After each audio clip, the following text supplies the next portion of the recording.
Hey parents, Carmine here with your video review of The Last of Us.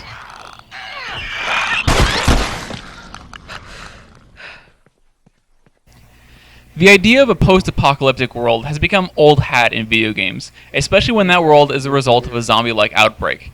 But The Last of Us manages to combine stunning visuals and an amazing script and cast that pull everything together. While many games follow a similar idea in general, The Last of Us hones in on so many details that it sets it way beyond its competitors.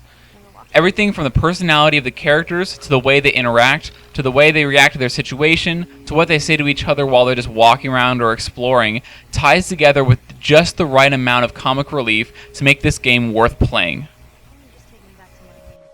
She was up to the task. Why'd she... There are only two factors that need to be taken into account when considering this game's maturity level. The first is violence. About half of this game will be spent seeing or participating in violence, with the rest spent in conversations, non-violent cutscenes, or exploration.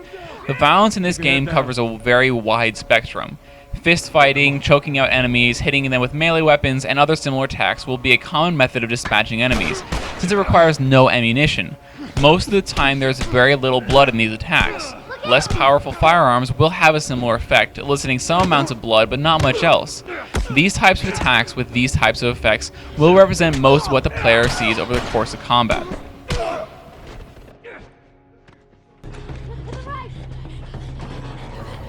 However, there are definite exceptions.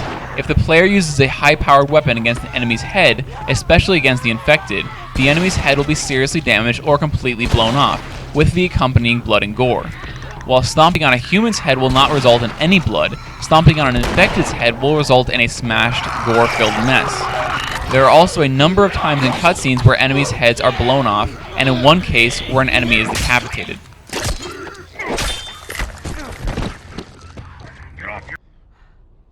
What'd you say? One of the most surprising elements of this game is the amount of violence that includes or involves children.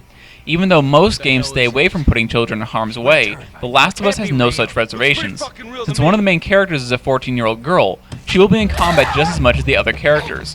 Early in the game, she will avoid open combat, but eventually she will start using a gun to shoot enemies alongside the main character named Joel. However, there are plenty of times when she can be hurt by enemies, and when she will have to do a decent amount of killing. The hell? There's another scene in a different part of the game where a young boy is infected and turns. His older brother has to shoot the infected boy in order to save the young girl named Ellie. While the camera turns to an angle so that you can't see the boy get shot, it's painfully obvious exactly what happened. Shit. Really? Gotta get you right. You're a fucking animal. The only other major factor in this game is the language. While most of the time I avoid mentioning language in my reviews, it was impossible to avoid in this game. I never found a time when Joel used any mature language, but Ellie had a habit of blurting out curses every few seconds. While most of the time it was appropriate for the situation, eventually it got so ridiculous at times that I couldn't tell if she was cursing because of the situation, or cursing at me for killing my enemies. God damn it.